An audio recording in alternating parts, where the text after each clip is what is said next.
This is a Timesaver125 25-inch belt sander, continuous feed, 3 roller with a planting system. There's a planting active in the middle, drive roller in the front, 2 freewheels top and on the back side with in-feed and out-feed pressure rollers. All the safety mechanisms work, the belt tracking system, everything is functional.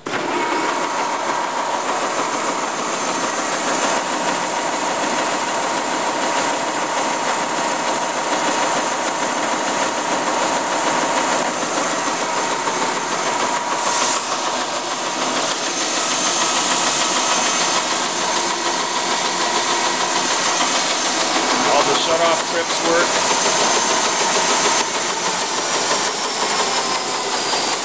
Shuts off the entire machine on this side. Reset, push in, pull out.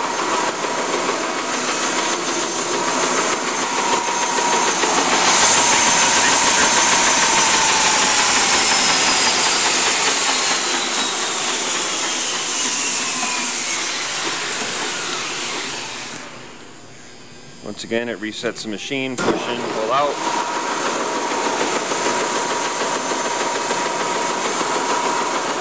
Belt tracking is with the knob on the outside of the case. You can see the belt track through the hole. Right now we've got it set so it bumps out towards the feeler stick, and as soon as the photo eye inside sees that the belt is clear of the space, it bumps the machine back in. If I dial it in so that it comes back in, the belt's going to go and touch the feeler gauge and set the machine off. By turning the knob so that the belt goes out, you can hear the air activated switch, and it continually tracks the belt to the center of the roller. We like to dial this back so that it bumps out about once every 5 seconds, so that if there is tension on the belt, it keeps it tracking in the center of the roller once you get into some heavier material. Load gauge on the side of the machine.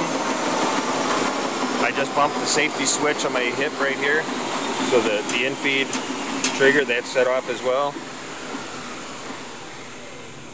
Push in to reset, pull out.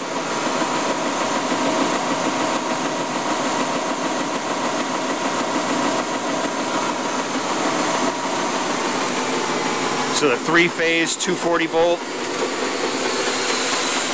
uses a sanding belt that's 25 inches wide, 60 inches long.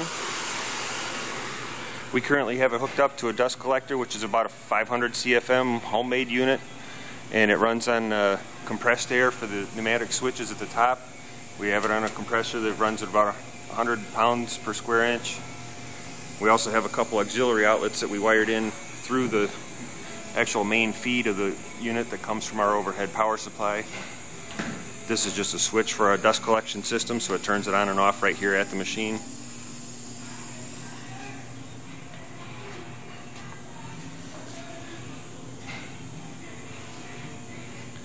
Measures about 74 inches tall to the top of that dust collector chute with the hoses off of it. It's about 65 inches wide from the outside of this handle to the edge of the motor. And the actual bed itself is about 43 inches long from the front lead-in edge to the tail end for shipping.